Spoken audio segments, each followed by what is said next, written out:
The attitude is it can't be done because they haven't seen it. They're judging according to appearances. The people that are going to make it in the future, the people that are making it today, let me share something with you. History is being read, but it's also being written by people with imagination.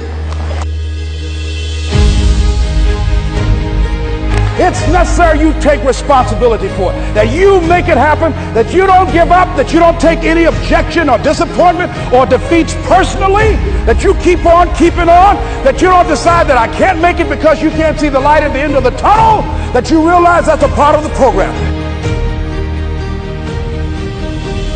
You must have faith. You've got to believe in yourself.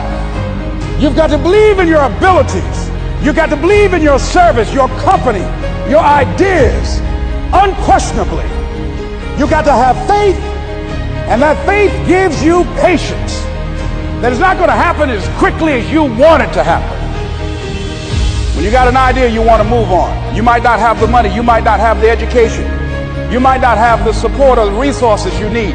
What is that something that can keep us going, that will enable us to act on our dream? What's one of those keys that will begin to help us to discover the secrets to our dream? Here's what I want you to repeat after me, please, with power and conviction. Say, it's possible. It's possible. It's possible. It's possible. Most of us go through life with our brakes on, holding back, not giving all that we have, not sharing all of ourselves.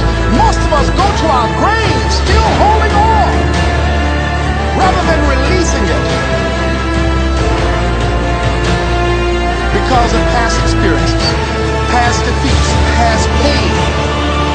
We look back, well, it didn't work out then. It probably won't work out now.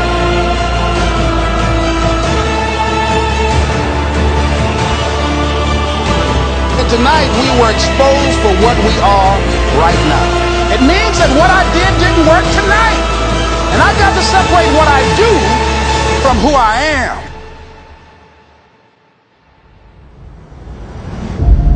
I feel like we all have two battles or two enemies going on. One with the man across from you. The second is with the man inside of you.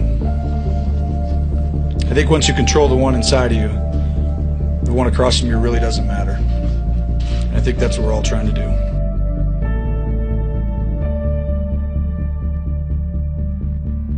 You aren't handed anything.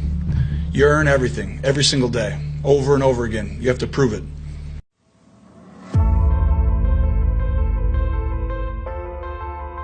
Imagine if you got what you want every time. No struggle, no hard work, no challenges, no hard work required. Some of you are saying that will be great. You would be weak.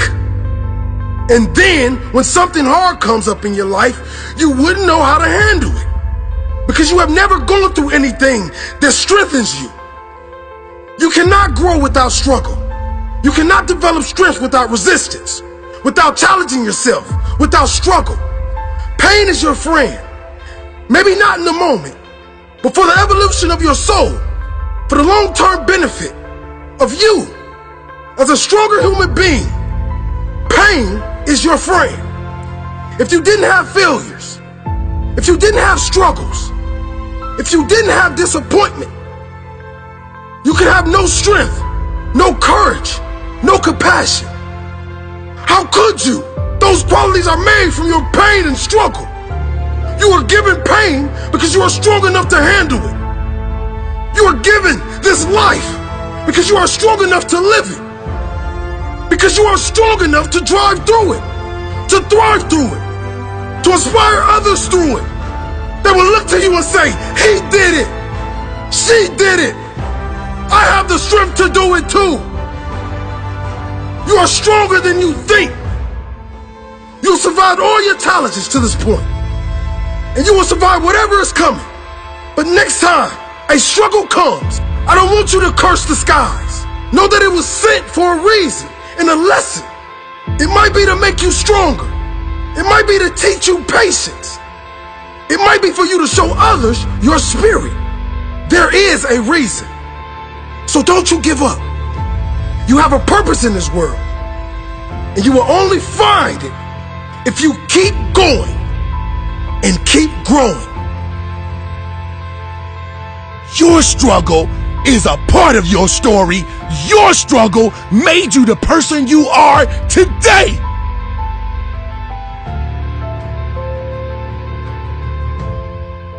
Your struggle is your life.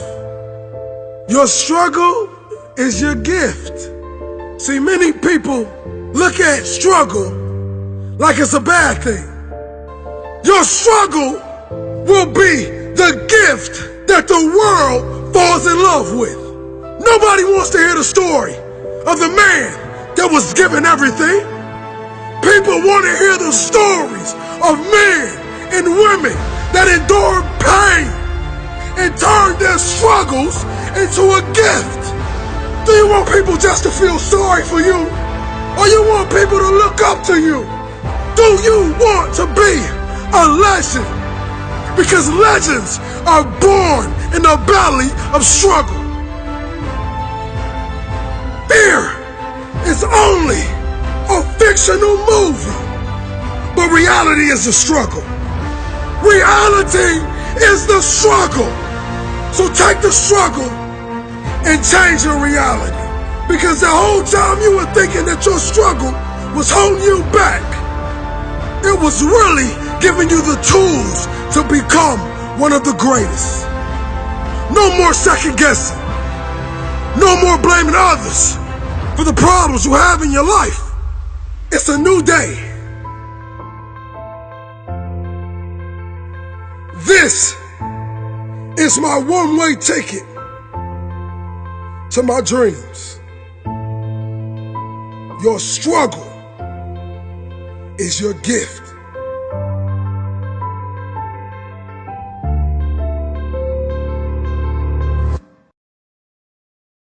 And I believe collectively as a group, we're going to kick the competition's butt because we understand how important it is to think, execute, and dominate.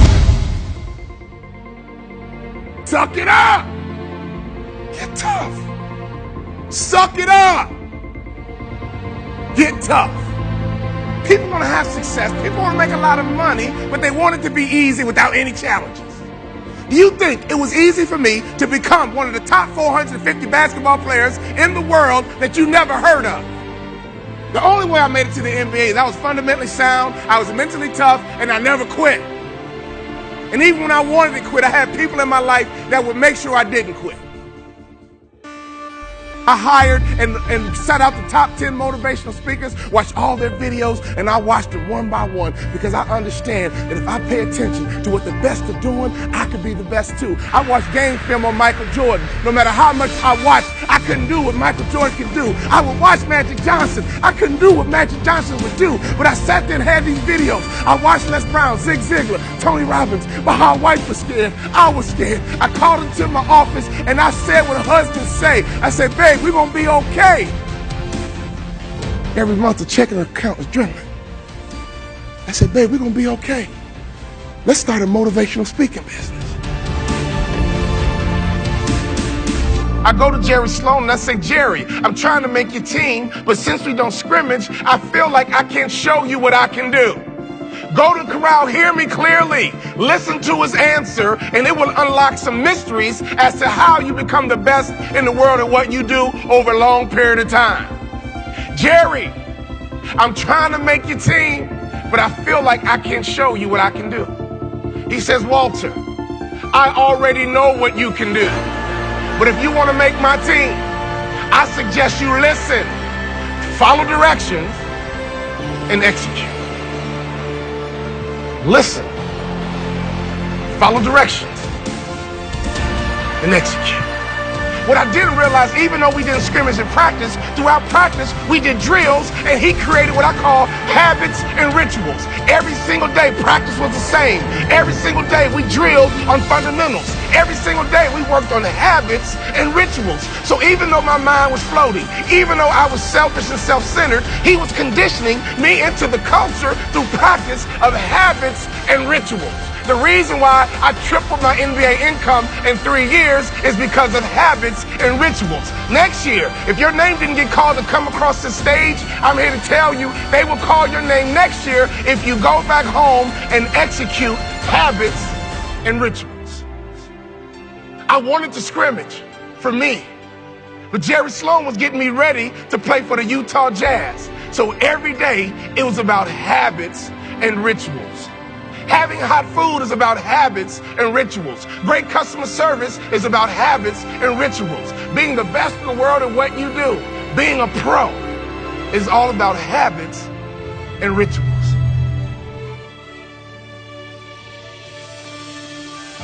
Let me tell you something. I learned a very valuable lesson when I played for the Utah Jazz. I had a point guard on my team who's arguably the best point guard in the history of the NBA. His name is John Stockton. John Stockton would go to a chiropractor 4 times a day on game day. You know what I said to myself? I'm not doing that. It doesn't take all that. John Stockton played 19 years in the NBA. I played 3. You would have thought I'd have been smart enough to watch a Hall of Famer and just shut my mouth, hop in the car, and go with them. No! My mind said, yeah, it doesn't take all that. And I would tease him. Man, John Stockton, you OCD or something? Why are you going to a chiropractor 4 times a day? He swore by his chiropractor. That man played point guard in the NBA until he was 40 years old. And he didn't retire because he got slow. He retired because he refused to wear baggy shorts. He loved his Daisy Dukes. Every day on game day, that man would go to a chiropractor 4 times a day. And in my immature basketball mind, I would say, it doesn't take all that. I don't need to do all that. I'm an award-winning motivational speaker because now I pay attention to details. Another peak performance truth. Peak performers are detail-oriented. You mean you just gonna sit there and let the enemy take your stuff? You do recognize you're in a fight. See, because most church people don't know that they're in a fight. They've been saved, but their mentality is so carnal that they just think stuff happens. Nothing just happens. Everything came from somewhere. Everything had a genesis. Everything had a beginning. It didn't just happen. That thing was sent against you. It was sent against you. I don't care what the doctor says, what the nurse says, what the bookkeeper says. I don't care what you read in the Wall Street Journal about the economy. The devil is a lie. That spirit was sent. And you sitting up here with your dressed up self, acting like, well, whatever happens, happens. The devil is a lie. The devil is a lie. You have accepted some things as normal and adjusted your way of life to accommodate something that was never meant to be. You mean you just gonna sit there and let the enemy take your stuff, take your life, take your family, take your son, take your daughter, take your grandkids? You just gonna lay back and let him have your job, have your influence, have your business? You just gonna hand it over without a fight? You're not gonna fight or nothing. You're not gonna do spiritual warfare. You're not gonna fight in the spirit. You're not gonna go into the end. You're just gonna let him have your territory. You better fight for your territory. I don't care what it is, your legs, your arms, your toes, your kids, your company, your finances. I don't care what it is. You got to fight for your territory. You have to fight to keep your eyesight. You have to fight to keep your energy. You have to fight to keep your movement.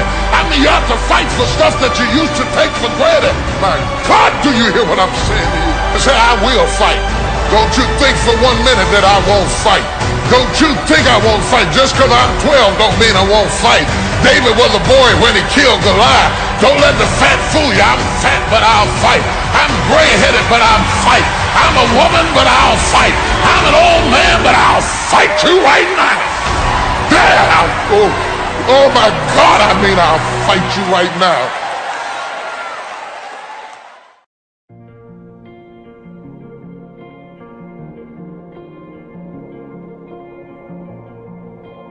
Success is growth. Every day. Every day. If you go a couple days without feeling like you've changed something, if you've gone a couple days feeling like you're kind of the same as you were yesterday, then you get disgusted and you get frustrated. Like a man who hasn't had a meal. You get frustrated and you desire that growth. So why haven't I grown today? Why didn't I grow yesterday? What kept me back? Did I go back into some sort of comfortable pattern? When you're in the gym, don't count your reps. Just push until it hurts. And once it hurts, then start counting your reps. That's why when they asked Muhammad Ali how many push-ups he does, he said, I don't know. I only start counting when it hurts. So that's how we grow. That's how we succeed. As we push and push and push and go, and once it starts hurting, once the resistance starts coming, that's when we start counting. That's when we start to matter. So don't dodge the fear, don't dodge the pain, don't dodge the resistance, don't dodge the attack that is coming against you. Look at it with opportunity. Look at it as an opportunity to find victory. Victory is found in the struggle. The struggle is not to be avoided. The struggle is to be confronted. The struggle is to be welcomed with joy. That you finally have an opportunity to show God, to show the world, that you're ready for this fight. That you know you got your eyes on the prize. You know what your goal is. You know what your dream is. And you're going to demonstrate to God, to the world, that ain't no amount of struggle, ain't no high of an obstacle, ain't no strong army of hate and doubt gonna get in your way from this victory that is destined for your life, for this victory that is destined by you accomplishing your dream. You will accomplish your dream, because your dream is never going to give up on you. It'll stay with you. So army of doubters, army of haters, army of all those who said I never could, army of that voice inside of me that's tried to keep me down, army of that voice inside of me that's tried to keep me down, all of you will be slain one by one, because the victory is mine.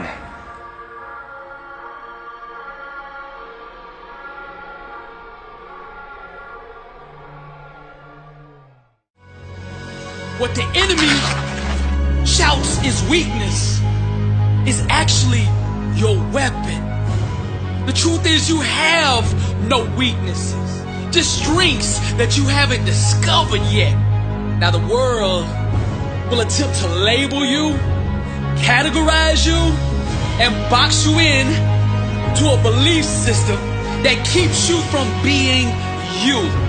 The enemy wants you to fall in line with the rest of the sheep he's already mastered and send you off to the slaughter, where beautiful dreams are castrated and beheaded on the chopping block of imitation. The only way to survive and thrive is to be yourself at the highest level. You must create, perform, and build your success on a foundational belief that what God put in you is enough. Truth is the new black, the couture for greatness, and you are enough.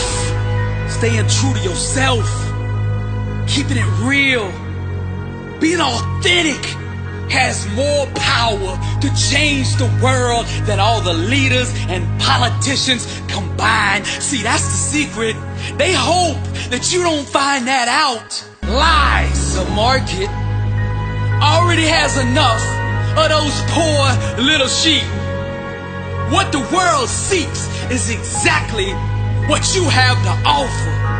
The more deeply you create from the inner depths of your true identity, the more success will stalk you. Set yourself on fire and they will come from miles to see you burn. Your smoke will be like catnip to the masses. They will flock to you. They will submit to your lead in massive numbers. There's nothing more sexy, more seductive than a person comfortable in their own skin.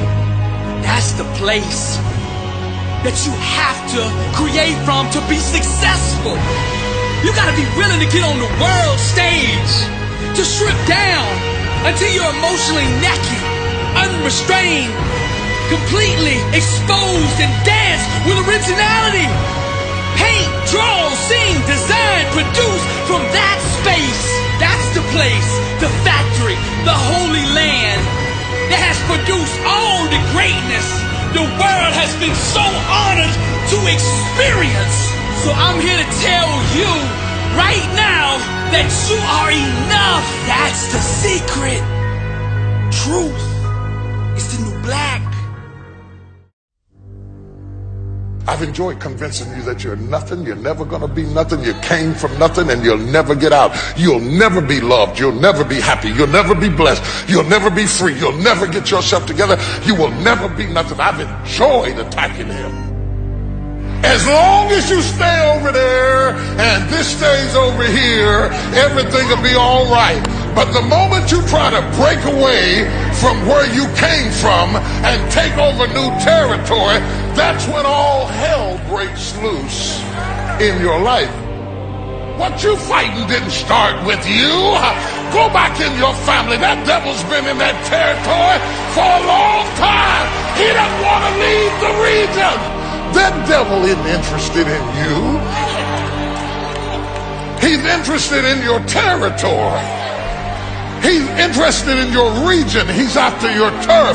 He's after your stuff. There's something that you have that he wants, and he doesn't care about you. He says, I can use her. I can use a pig. I can use a goat. I can use a dog. I can use her sister. I can use his brother. I can use somebody close to them. It sounds like somebody else in here has some lying voices whispering in your ear, telling you what you can't do and what you can't be and what you can't have. And if you don't do it with me, it can't be done. The devil is a lie. You need to abort every voice that says you can't do it, you can't have it, you can't be it, you'll never get up, you'll never survive. The devil is a lie. Abort that thing. Push it out. Oh, it ain't gonna be no Holyfield fight dancing around. Oh no, I'm gonna bite you, I'm gonna kick you in your eye. I'll fight like a wild animal. I didn't come this far to let you take my stuff. You have accepted some things as normal and adjusted your way of life to accommodate something that was never meant to be. If you don't possess what's yours, the enemy will possess your land. See, when you start running from one thing, you're going to keep running from everything. That's why you need to stop running and face whatever you got to face and deal with whatever you got to deal with. Because if you run from Pharaoh, you're going to run from the serpent. You're going to run from love. You're going to run from life. You're going to run from responsibility. You're going to run. When are you going to stop running? This is a marching legion of enemies that are coming against you to bring you down. You think I'm gonna roll over and play dead while you take over my stuff? The devil is a lie. I will fight you. I don't mean no fancy fight. I mean I'll claw and kick and scratch and bite your nose. I'll fight you When he got through messing with your daddy, now he's gonna mess with you. When he got through messing up your sister, now he's after you. But I came to serve notice on the devil today. It stops right here. I'm going to fight for the territory. Somebody who's in a fight, give God a praise right now.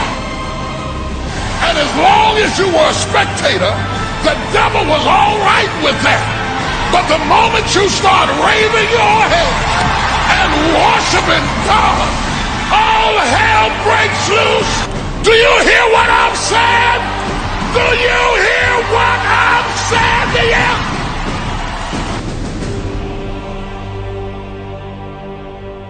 You gotta hear this.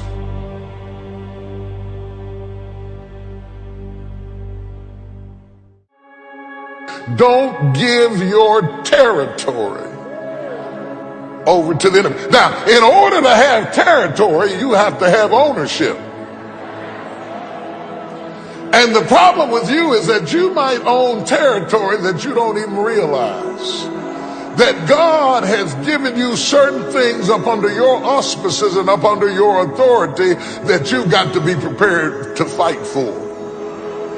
Oh, y'all don't hear what I'm saying? And you're waiting, and you're waiting, and you're waiting, and you're waiting tired. Does anybody know what it's like to be tired? Trying to hold your head up, but you're tired. Trying to be tough, but you're tired. And one by one by one by one by one by one by one by one by one, they all went to sleep. Not just the foolish. I don't care how smart you are, you still get tired. I don't care how committed you are, you still get tired. I don't care how focused you are, you still get tired. Is there anybody here that can talk to me about tired? I don't mean the kind of tired you get at night. I mean the kind of tired where you wake up tired, go to work tired, eat your lunch tired, answer the phone tired, smiling tired. May I help you? Grinning at people, praise the Lord, and tired. And nobody knows that you are tired. Some of you don't understand why you are so tired right now, but you don't realize you're just counting your workload from what is happening right now. But you have to remember that the oil started burning when you started hoping. It didn't just start when you started doing. It started when you started believing something is about to happen in my life. I'm going to get up. I'm going to go forward. I'm going to get out of there. And all of a sudden the oil is burning. You have to burn some oil to be able to wait. The Bible said, they that wait upon the Lord shall renew their strength. They shall mount upon wings like eagles. They shall run and not be weary. They shall walk and not faint. You have to be tough to wait. You have to be tough to work all day and go to school at night. You have to be tough to take 2 part-time jobs and put them together and try to make it do. Oh, y'all don't understand what I'm talking about. You have to be tough to start a service in a storefront with 2 members and the bills are higher than you got. You have to be tough. Is there anybody in here that's gone through a tough time in your life and you were waiting on a breakthrough to occur in your life? Yeah. Same place. They all were waiting. They all went to sleep. You couldn't tell who was wise and who was foolish until the cry was made.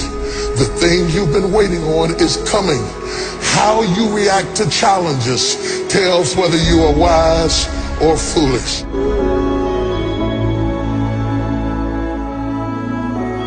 And you will never completely be healed or whole until you change the voice inside of your own head.